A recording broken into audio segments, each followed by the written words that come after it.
Hello, I'm Christopher Taylor of Sovereign Harmony, and welcome to my little tidbit. Here we are in the middle of April. It's April 15th, 2012, and what I wanted to do was give a little update on the astrology of 2012, kind of what's been going on, what's coming up, just because we got a pretty big, pretty intense time period on its way, and we've just kind of come out of a pretty frustrating time period that I want to touch on as well. So, I actually made a video back in October of 2011, October 15th, 6 months ago today actually, and I talked about the Occupy movement. That was a day that was planned as a worldwide event, October 15th, to put the Occupy movement way out there, etc. And I compared it to the Titanic in terms of the fact that, you know, whether you're one of the 99% or the 1%ers on that ship, the Titanic, they all went down together. And that was kind of what I was trying to reiterate there. If you're interested in that video, you can check out that video at my Sovereign Harmony YouTube page. It should still be on there, so feel free to do that. But today, April 15th, is actually the 100th anniversary of when that ship sank. And it's just interesting in light of that analogy that I used, using the Titanic as the analogy for our economic collapse and how we're all going down together, etc. How it's all kind of coming together right around this 100th anniversary. As we get into June especially, it's a pretty intense time globally, and in the US I think we're going to see this, you know, some basic structures that we take for granted starting to crumble. And I mean that seriously, but I think it's all in all a good thing, a positive thing, something that's going to free us. And that's the key word, freedom, okay?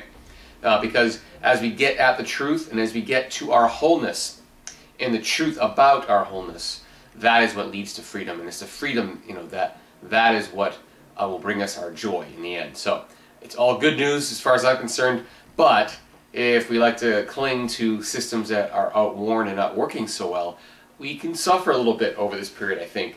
But it's kind of up to you. So anyway, I want to get into the astrology. This is the exciting thing here. So talking about where we're at now, again, it's April 15th, 2012. We've just finished the most recent Mercury retrograde, and we've also just finished the most recent Mars retrograde. So Mars is on a planet that goes as retrograde as often as Mercury. Mercury gets that reputation, you know, every 3 times a year for about 3 weeks. Mercury goes retrograde. It's a great time period for introspection, for going over things, for redoing things, for finishing things we've already started. Not such a good time for starting new ventures or signing new contracts and those kind of things, only because we don't have all of the information that we need to sign those contracts or to set off on those new ventures or to make those new decisions at those times during Mercury retrogrades. Okay? Doesn't mean that you can't do those things, but you'll probably find that, oh, if only I knew this, I would have made it a different way, etc. So it's just, you know, a good idea to wait those out. And so we've just come out of one of those. This Mercury retrograde has been very intense intellectually. There's an inconjunct or quincux to Saturn that's been part of this, as well as a conjunction, a conjunction to the planet Uranus in Aries. And that will actually finish up next week, about next weekend, early next week, around April 22nd, 23rd. When Mercury makes its final conjunction to Uranus. It'll be the 3rd out of 3 conjunctions because it went back and forth over that area. So we're getting all kinds of new information. And because of all that new information flooding in, things that don't jive with our ideas of reality so much, that forces us to have to adjust what we think is right or wrong within our own realm of reality, okay? And that's what the Mercury inconjunct or quincux to Saturn has been about. So together, the quincux to Saturn and this conjunction to Uranus has represented a time of having to release and adjust old ideas, old paradigms of thought because of all this new information that's coming in that normally we would not have taken as you know, at face value. We wouldn't have infused it into our lives, but we're kind of forced to. And the proof is obvious right in front of our faces this time around. So that's a lot about what this Mercury retrograde has been about. The Mars retrograde has been very frustrating. Mars is our action. It symbolizes taking action, going forward, the masculine approach. It's been retrograde since late January, January 23rd. just went forward here at April 13th. But the general shadow period of Mars started in November when it first hit this area that it would retrograde over from January to April. So really, right before Thanksgiving, Mars entered a zone where, in Virgo, where we had to start looking at the little minutiae, the details that get in our way, because Mars is all about how do we go forward. And so this retrograde of Mars in a sign like Virgo has been all about looking at the little things that we do on a day-to-day basis, the little things that get in our own way and prevent us from getting on our way, okay? And so it's been very frustrating. We've been able to project a lot of this onto others or to events in our lives that say, oh, if only this were out of the way, then I could do what I want. In reality, what life is showing us is, you know, look at why this is in your way. Take the time to go cut through that paperwork, in other words, and see the little things that you do that prevent you from going where you want to go.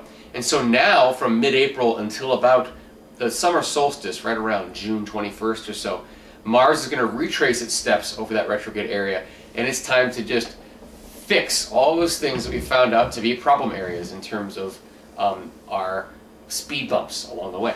And so smoothing out the speed bumps is kind of what this next couple of months is all about. And we're going to feel things accelerating as we go day to day. Every day things are going to accelerate a little bit faster, a little bit faster, a little bit faster. And you know, that's not the only thing going on as we approach this springtime. This spring, late spring, early summer, May-June time frame, very busy astrologically. One of the busiest periods, and for me, the most important part of 2012. Forget December 21st, you know, the whole Mayan calendar issue of December 1st, 21st, 2012.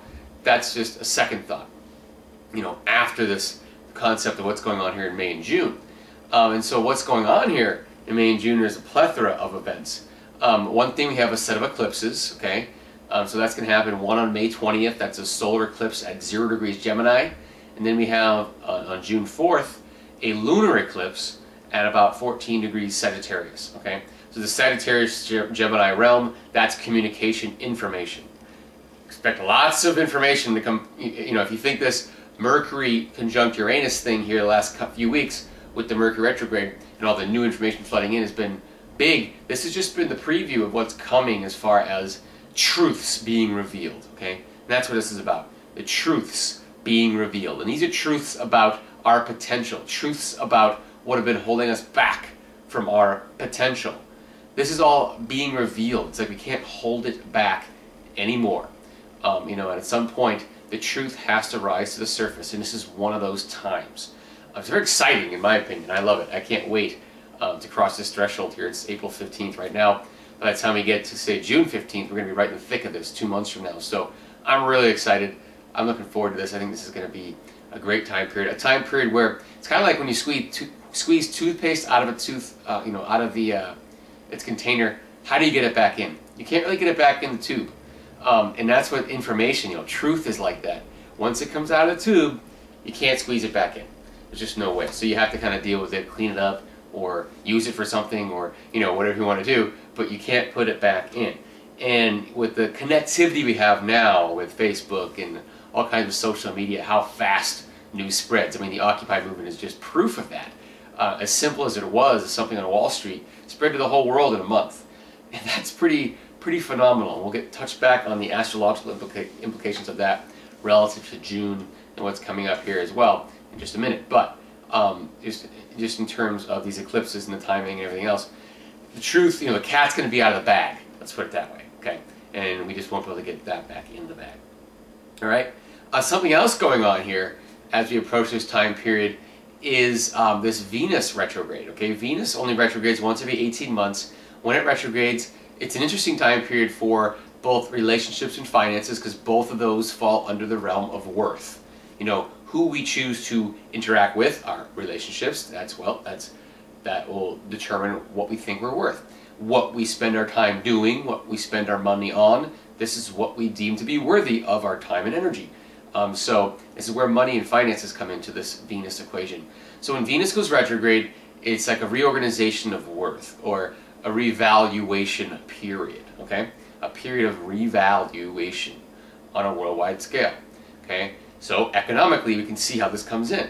But also when we realize that, we are controlled on some level by the amount of money that we have. Okay, that's been this power structure of the haves and have-nots. But expect a revaluation of that as well.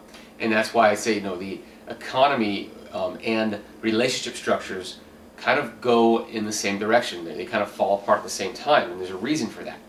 And the backdrop of this whole idea of how we relate to each other, how that power structure is, from this hierarchical structure to a more flat and equal structure, that's kind of what we're in, this transition here of sovereignty amongst individuals and the harmony between that sovereignty. That's where my concept of sovereignty, sovereign harmony comes from. It's not a political concept. It's a concept of self-empowerment, realizing that we have all the power that we need within us. And it's just realizing that truth, discovering that truth.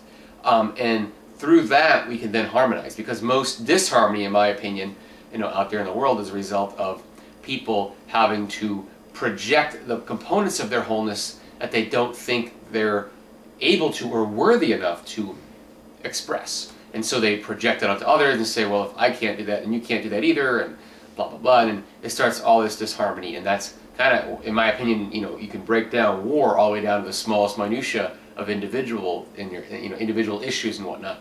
It all comes down to this idea of lack of wholeness, or perception of the lack of wholeness. Okay, you have to perceive it. It's not real. In my opinion, in reality, we're all connected, and that's kind of what the scientific energetic reality says too. That any perception of separation is just that. It's a perception of separation.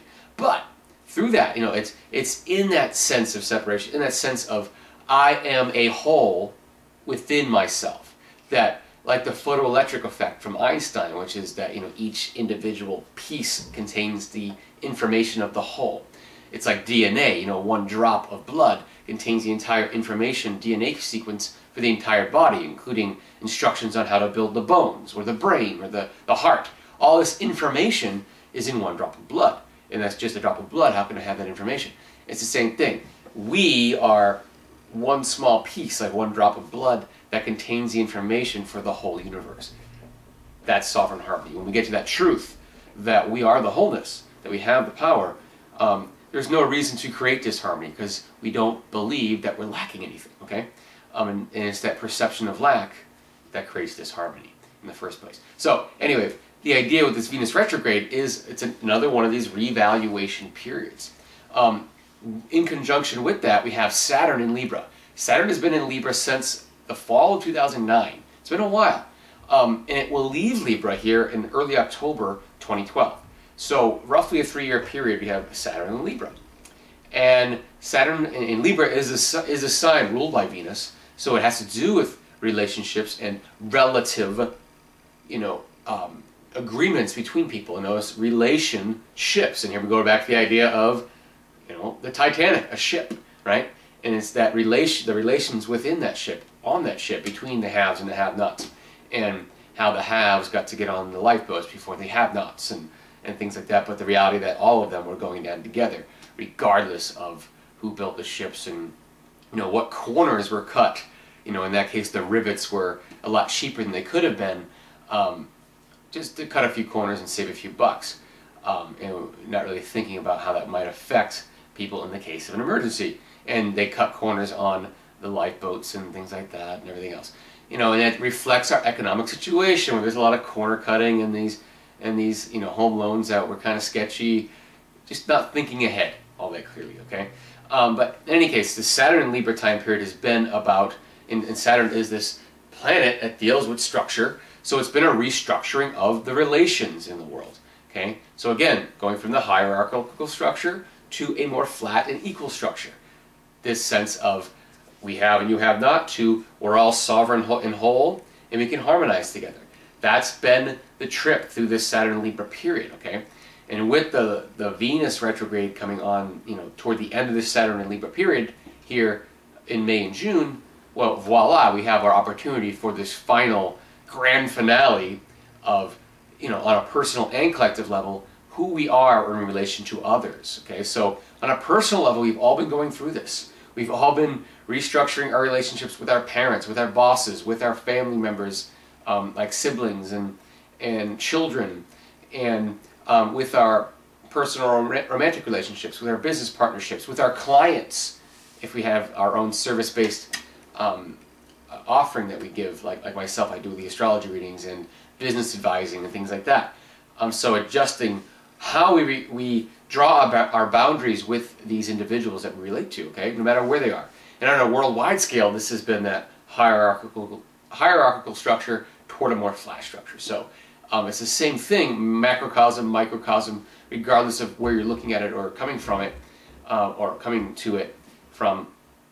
It's all been the same concept or same theme here. So what's happening now as we enter this retrograde is all the work we've done in the last couple of years is coming up for culmination in a lot of ways. And it's all going to be based, I think, on this information that's flooding in. Venus will be retrograding in the sign of Gemini, the same sign that's in that whole area of the eclipses, the information, okay?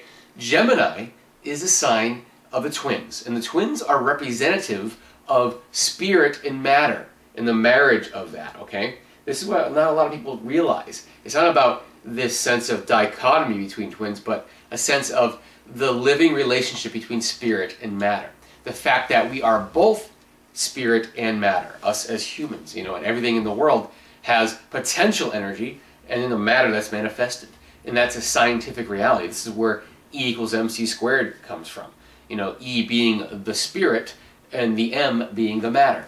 And it's just a matter, you know, of, you know, pardon the pun, of the transition of the energy from pure energy and potential energy, the spirit, to manifested purpose, or the M, or the mass, or the matter, the person, etc. And how that's always in a state of going back and forth, always in a state of exchange, okay? And this kind of truth is part of the truth that's coming through, okay? We need balance there. Everyone's heard the term, don't put the cart before the horse, okay? This doesn't mean that horses are better than carts, but what it does mean is that system of the cart and the horse requires the horse to be first to drag the cart, and then the whole system works, okay? Same thing with the spirit and matter concept, all right? And it's interesting to note that if you're into the chakra energies, you know, the 7 chakras, from the 7th chakra up here, the kind of pineal gland, and the first chakra, the root chakra, down around, you know, underneath our crotch area, and the colors that represent those areas. The root chakra down at the bottom being red, then we have the orange, which is at the sacral, kind of just below the belly button, and then we have yellow, which is at the solar plexus, and then green at the heart, light blue at the throat, which is the 5th chakra, and then we have like the pituitary gland, the purplish indigo color, 3rd eye area, and then the bright white, pure light of the pineal gland connecting with our spirit. So this whole transect actually represents that transition, the C squared part of the E equals MC squared equation, which is the transition of energy from spirit to matter, okay? And it's interesting to me, I've taken Kundalini yoga classes quite a bit, and Kundalini yoga is a type of yoga that is this process of transitioning the energy from E to M, or from M to E, and fostering and nurturing that connection, that everlasting connection in the Gemini realm of the spirit and matter, Kundalini is kind of the snake, the energy of, you know, this marriage between spirit and matter. And DNA, in fact, most people think it's some kind of predetermined structure that tells us what we can and can't be, but in reality it isn't. It's actually more like a radio receiver or a radio antenna that is just the go-between between the spirit and the matter, It is that go-between, okay? And that channel can be changed, okay? And that's, you know, when we talk about the shift in 2012 and everything, that's what it really comes down to, is this idea that the channel is changing, and so therefore the relationship between spirit and matter is changing, okay? And our DNA is changing and adapting, and a lot of people are feeling physical symptoms, and that's what this is all about, is that change, okay? And this Venus retrograde period in Gemini with these eclipses in the Gemini-Sag realm are a lot about, you know, massive awakenings, okay? Massive awakenings of truth, of information. The word information can be split into the 2 words, in and formation. Literally, Information is just spirit becoming matter. It is information, becoming form, okay? That's what this whole general time period, May and June, is all about, is a new period of an influx of information. So new forms based on the truths that are coming through. Not that the spirit for those forms didn't already exist, but just time for manifestation. That's what it comes down to, okay? And I'm jumping all over the place trying to keep this in some kind of order. But the idea is, it's interesting to me, you know, that whole don't put the cart before the horse. What that really means is the system needs to work together. Einstein had a great quote that's related to that same cart before the horse concept. He said, the intuitive mind is a sacred gift, and the logical mind is a faithful servant, or the rational mind is a faithful servant. And we've created a society that honors the servant, that rational mind, but has forgotten the gift, which is the intuitive mind. And he's not saying the intuitive mind is better than the logical or rational mind. What he's saying is that the rational or logical mind is designed to channel the intuitive mind. The intuitive mind is the life force. It is the spirit. And the rational and logical mind is the tool that we can use to channel our spirit into the proper forms, the proper matter, okay? And when we put the cart before the horse, or in other words, we honor this rational mind and we forget about the intuitive mind, we have nothing to channel. We're left with empty pipes, for example. You know, empty wires, no electricity to flow through them. You know, electricity on its own is dangerous, we know that. Water on its own is messy. But when they're channeled properly, they're useful. And so we have this kind of judgment against the flow of life, the spirit of life, the feminine aspect of life. And so that's really what the bottom line comes down to, is our fear of the feminine. You know, and we're all about this masculine, which is just the forms to channel the feminine through. That's the rational mind, you know, etc. And it's just interesting to note how we have these judgments and how we use them.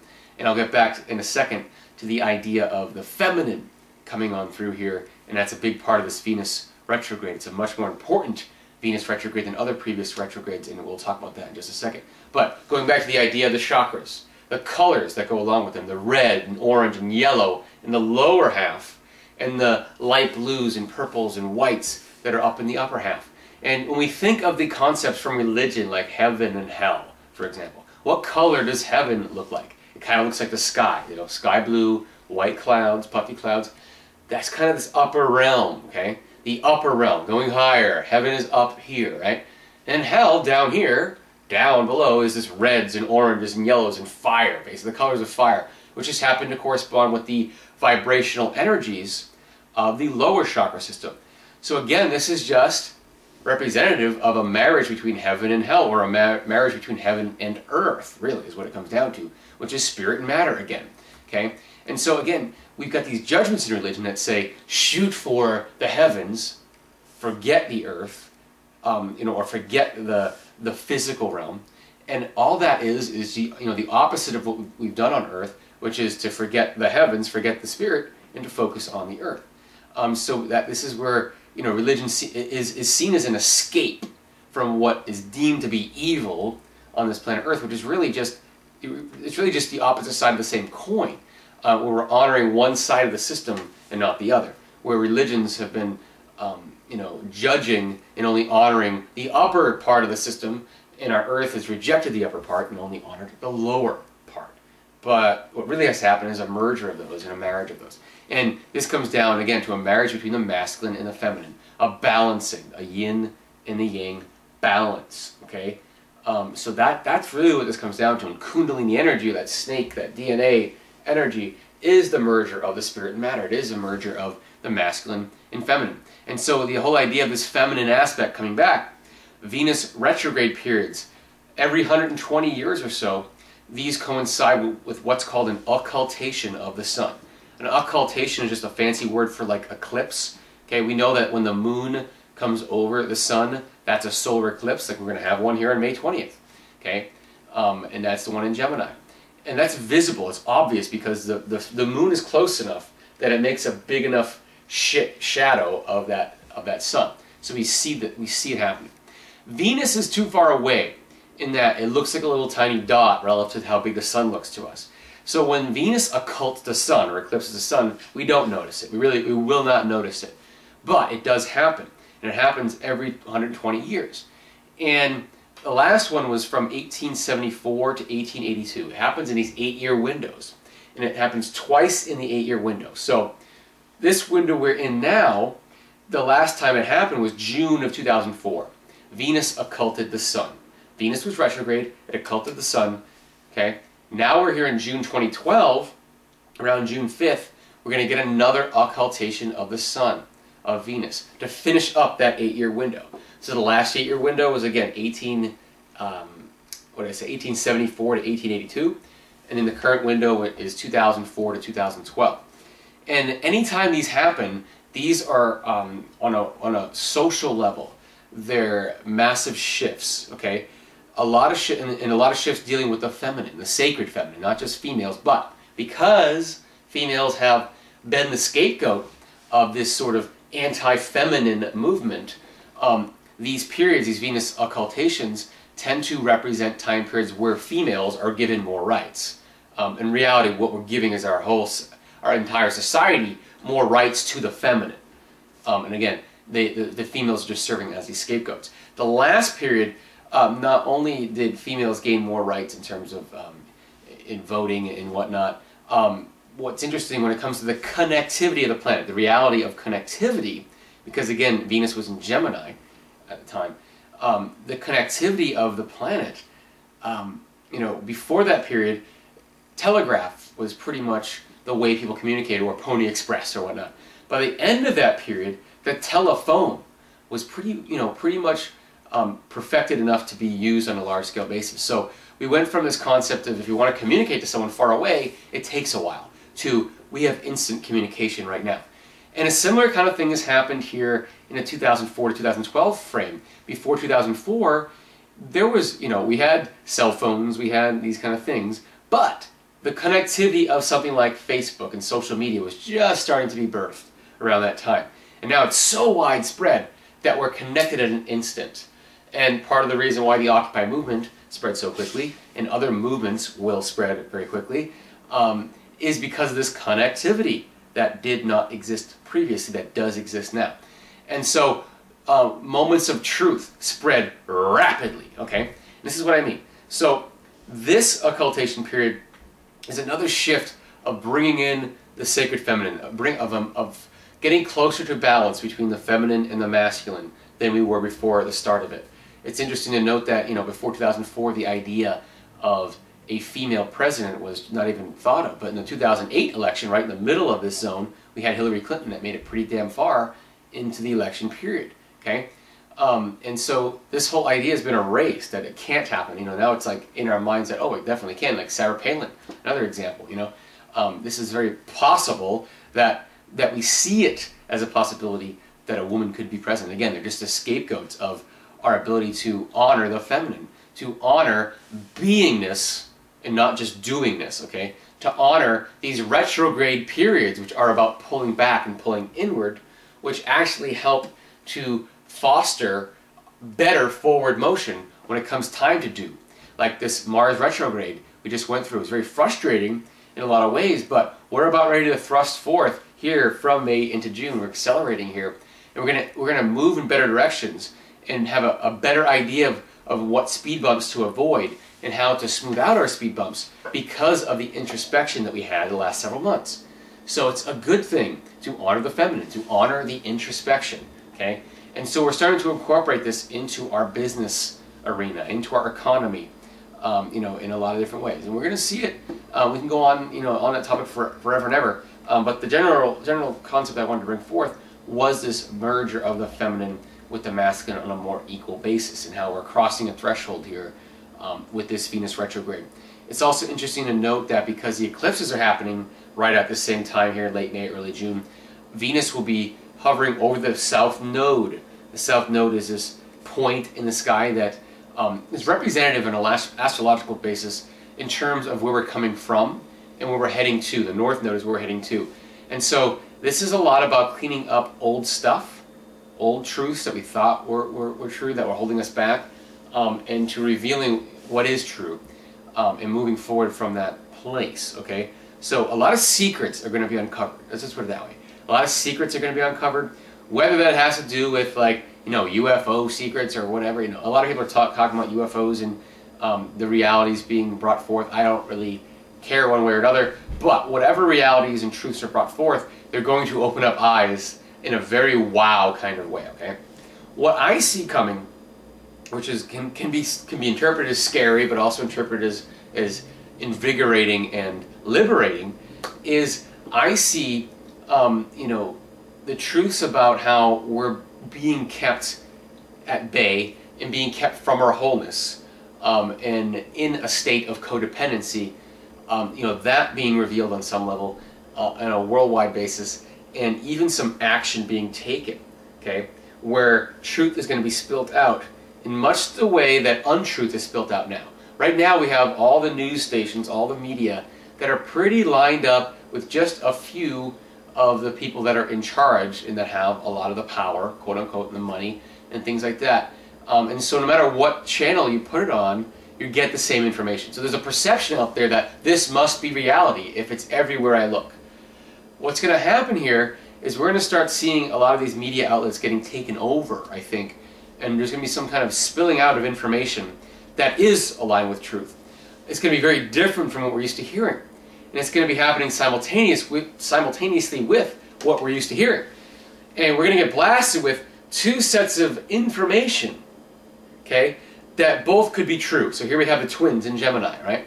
Both information could be true if we're just looking at it logically, if we're just honoring the rational or logical mind, if we're just honoring the cart that the horse is pulling, okay?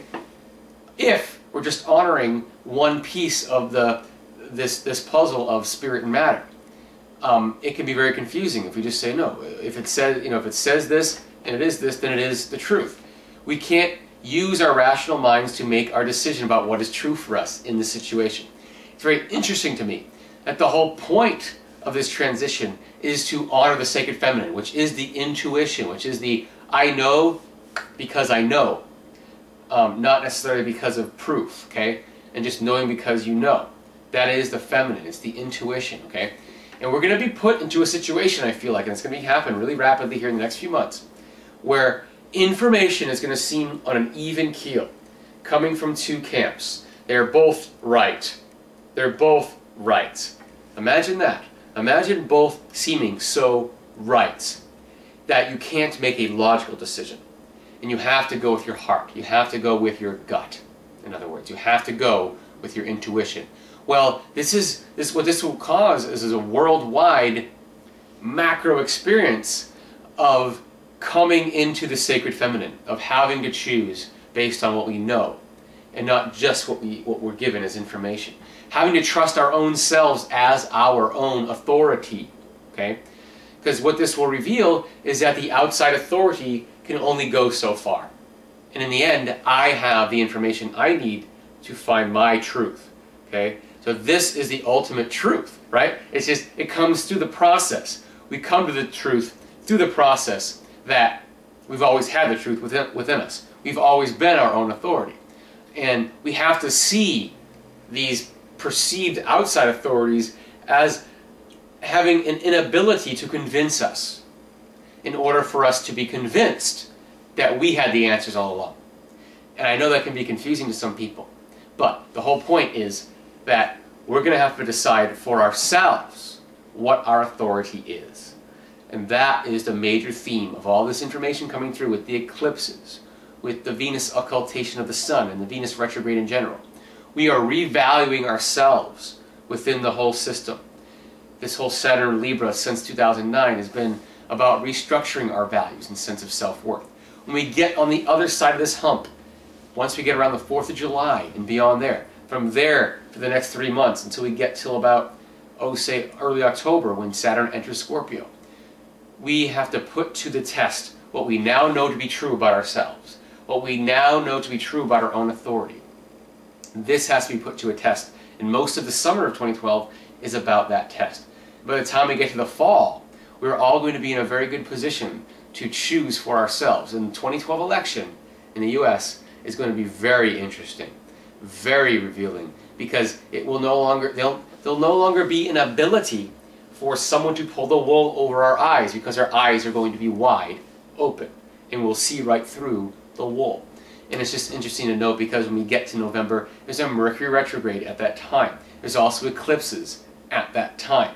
Okay, another big, intense kind of shifting period. The only other time in the U.S. election that there was a Mercury retrograde of any kind on the tail end or the beginning of an election was in the 2000 election. And of course, this was the recount. Again, the whole idea of retrograde is this re-concept, introspection, redoing, rethinking, reordering. And so we have another potential for some kind of recount or of some kind. I think what's going to happen is there's going to be another attempt to pull the wool over our eyes on a collective level. And because we're in a space, because of all this work we're doing and all this truth that's infused in us here over this next few months in June and whatnot, we're all going to be ready on an individual basis to make a decision for ourselves. This is not a place that the power elite have ever had to deal with. Okay? They've always had us in a sort of sheepish mode of operation where we all bow to a certain authority. Give me the authority, whether it's religion, whether it's, you know, a person in the government, a powerful person in government. Give me, or my parents, or whatever it is. Give me an authority, and they tell me what's right and wrong. Well, we're all going to be in a position at that point to tell ourselves what's right and wrong. And this is a pure example of what I call sovereign harmony.